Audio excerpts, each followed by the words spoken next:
Hello there folks, welcome back to the Chap's Guide. My name is Ash, I am your host on this journey through men's style, self-development and personal grooming. Now today, two birds with one stone. I'm going to do an Am I a Chap video clothing review.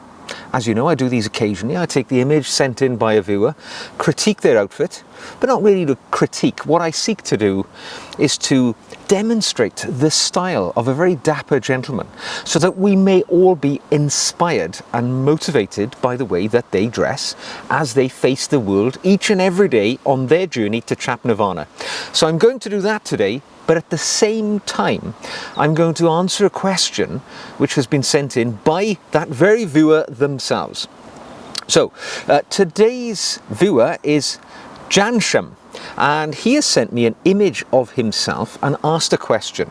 Now I'll read out the question and I will show you the image and then we'll unpack this as we go along. So firstly, Ghansham says to me, I hope you're doing well. I enjoy your YouTube channel. I've learned a lot from you. My wardrobe is now full of classic pieces like navy blazers, double-breasted suits, woolen sweaters, tweed jackets, Goodyear welted shoes and boots. I am at this position that I don't feel like buying any new items for my wardrobe. Well done, sir. I wish I could be there. I am writing this email especially to get your take on the jacket or blazer's fit.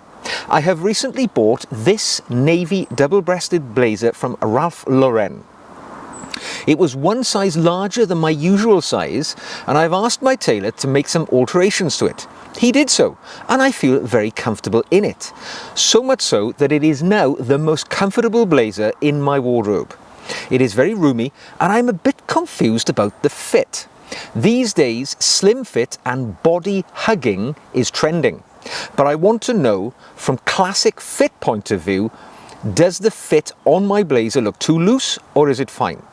For reference, I've attached some images and a video, which was very kind of Ghansham.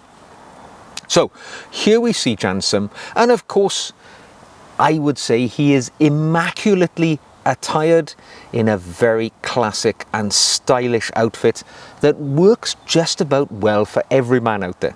Now, I have said in the past, and I utterly double down on this statement, I think the navy blazer is by far the most versatile item of clothing that a gentleman should own and definitely have in their wardrobe.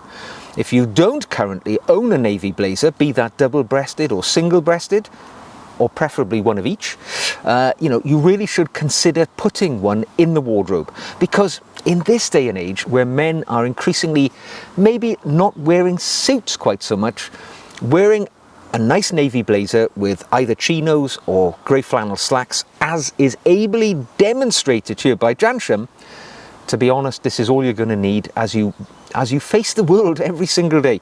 This is pretty much going to cover you for most scenarios. So let's unpack the items that Ghansham has here, and I'll answer the big question at the end. What do I think about the fit? So firstly, let us begin from the ground up, as I am prone to do. Now thoughtfully, Ghansham has sent me a list of the items that he is wearing here. So where the rubber meets the road, as I always say, the footwear, the foundational piece for the rest of one's clothing, where the eye begins.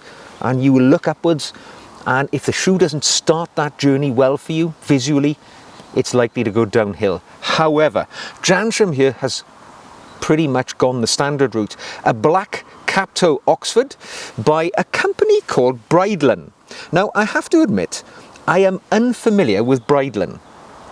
I had to look it up. It's a brand which is interesting. It's a fairly young brand, seems to be no more than a decade or so in age, and it's had an interesting startup. It was started as an online store in Japan, and they make a very interesting selection of shoes in Goodyear welted construction, and also with Blake stitch for the cheaper versions, and they seem to use very high quality components. Now, the manufacturing plant appears to be in Chennai in India, but the components seem to be internationally sourced. So you're looking at good quality leathers from around the world, cordovan, horse leather in effect.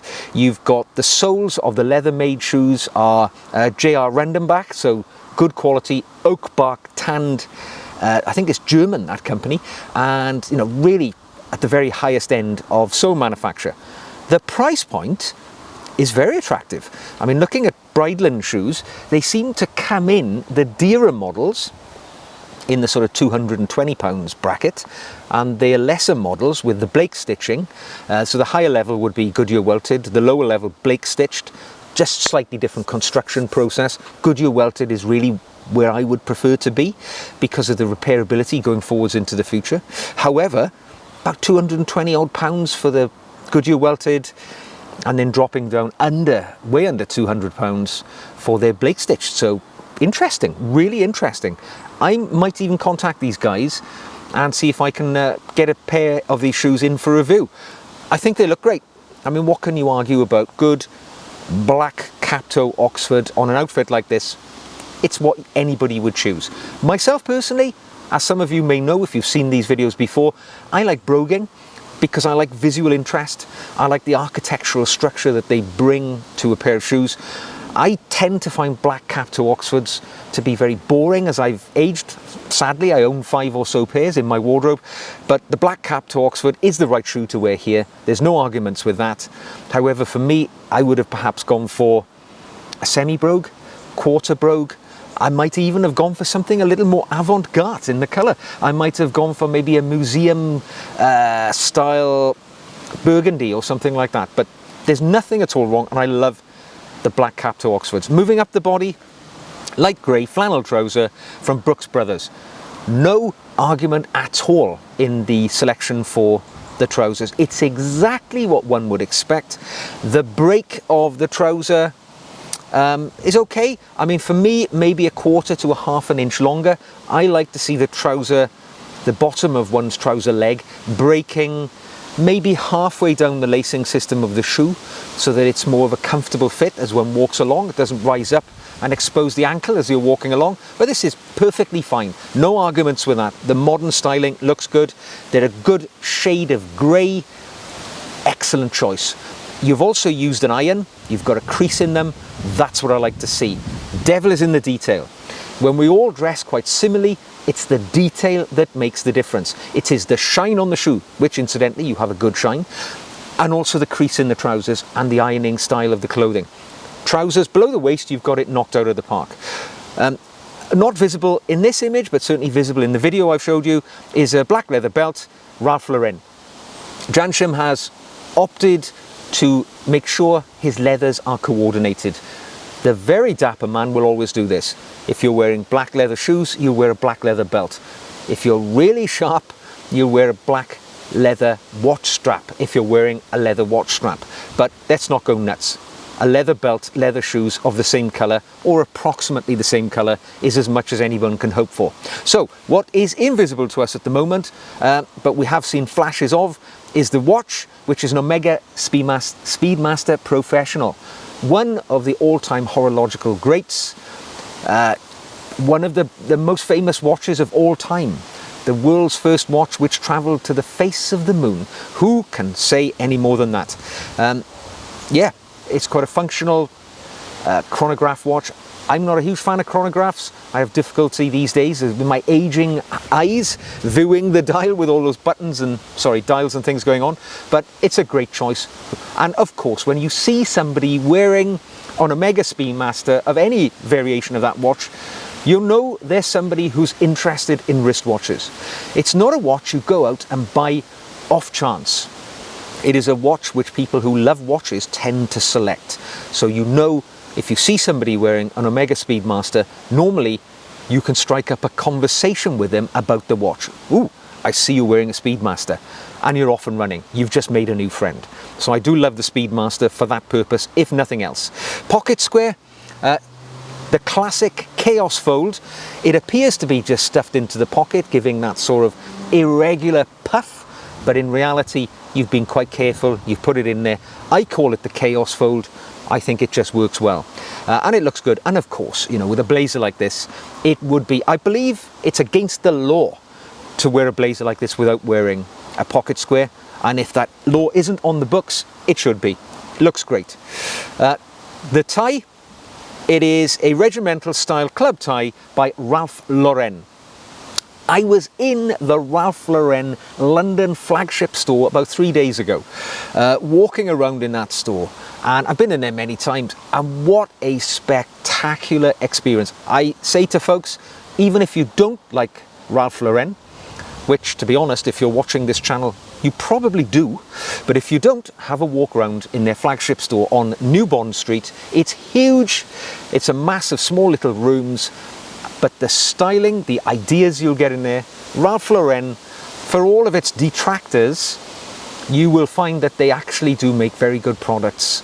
They're not cheap, obviously, but it's a joy to walk around in that store.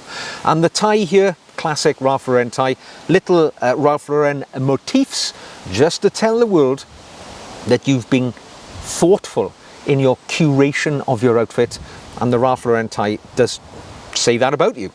You appear to have a, I'm going to say a 4 in hand, could be a semi half Windsor there, but it's a really lovely classic knot, looks good. The blue shirt is Brooks Brothers, classic light blue shirt, perfect choice, perfect choice. However, star of the show here is clearly the blazer. We are looking at a navy flannel double-breasted blazer by Ralph Lauren. A significant investment, and for your investment you have been returned an excellent outfit. I own a double-breasted blazer myself, although mine was a cheapo that I bought from Vinted, but this one I really like. Firstly, let's start with the colour. Lovely deep deep blue colour, which is exquisite. It's exactly what one would look for in a blazer of this kind. Complements the other items that you're wearing as well. Lovely gilt buttons, 6-button style blazer, and 1 button, the bottom button left undone, as is the style in classic menswear. Looks great. Flat pockets, peak lapels. Peak lapels are typical with double-breasted garments. If one is unfamiliar with that process, you ordinarily would not see notch lapels on double-breasted items. It's just a tailoring style. Now, I think it looks absolutely superb fit, personally. I'll just finish off before I go into the fit in depth. One last item to mention are the glasses, because Ghansham is wearing Cutler & Gross glasses. Now, Cutler & Gross, British company, started off in Knightsbridge in 55 years ago, 1969 I think. 2 British opticians came together, Cutler & Gross, with the intention of revolutionising eyewear into something a lot more interesting. Since then they've been on this enormous journey where they've provided eyewear for the likes of Elton John, Grace Jones, Julia Roberts, to name but a few, and who else? Oh, David Bowie, the thin white Duke. You know, actually they have all worn Cutler & Gross, and they remain at the very pinnacle of good quality eyewear, be it sunglasses, protection, or day-to-day glass wearing. They're not cheap, but good things are not cheap. We expect to pay good money for good things. I think it's a great look, good for the eyewear. Now, back to that blazer. I see nothing at all wrong with the fit on your blazer. It's the right length. Looking at the sleeves, it's the right sleeve size. There is nothing wrong with that. I take your point though. You make reference to the fact that in recent years, the very figure-hugging, maybe some would say excessively tight style has been in fashion. I see that changing already. Right? I see people now wearing their clothing more for comfort than for aesthetic impact, and I think this is what's happened where that style came in.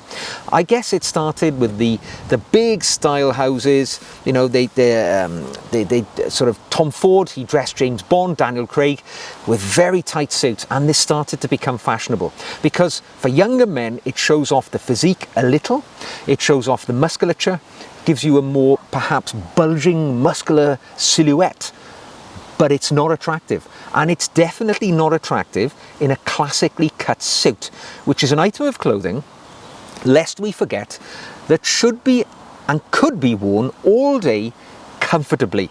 A suit could be the most comfortable suit of clothing in your collection. It should be as comfortable as that old worn cardigan that you wear in the winter, and those old flannel slacks that just feel so, corseting to put on.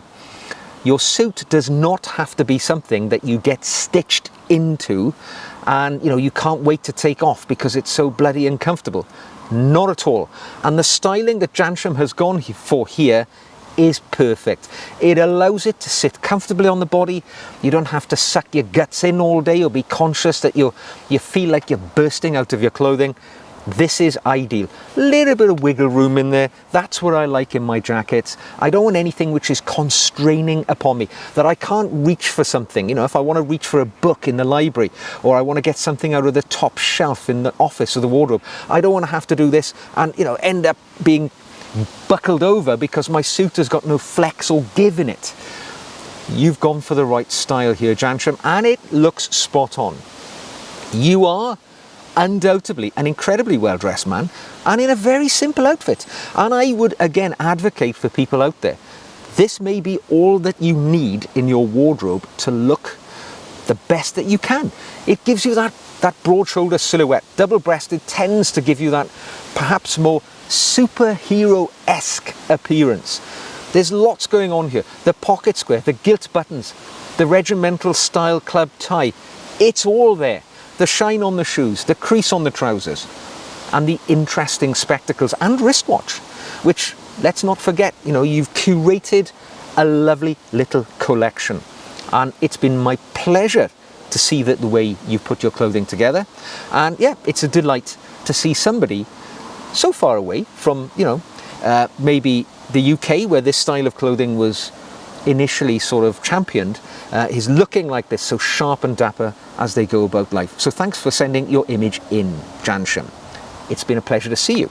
So, folks, if you're out there and you're thinking, I've got a few outfits here, or maybe I've got a question about something that I'd like to send in, send it over to me, folks. Send me those photographs of yourselves in your best to inspire the other men out there who perhaps are thinking about upping their game. Send me that image, as Ghansham has done, top to bottom, tip to toe, in as much detail as you can, several images. And if you're able to send me a video, all the better. It would be great to share that with the folks too, so that we can share your look. And you'll see my email on the screen now. Just send it in to me, and it'd be great. I hope you've enjoyed today's video. Firstly, I'd like to thank Ghansham for sending his images in. I'd like to thank you for watching this. If you've enjoyed it, give it a thumbs up. Subscribe for more. You can drop me that email. Send me a comment in the comment section below. I'd love to know what you think of Ghansham's outfit. Support the channel by buying me a coffee or becoming a patron. I make extra videos every week for my patrons, and they are members of my family. We've got a close relationship, and to join all that, you will find the links in the show notes below. So today, my salute is for Ghansham and his exquisite double-breasted blazer. Thank you, sir.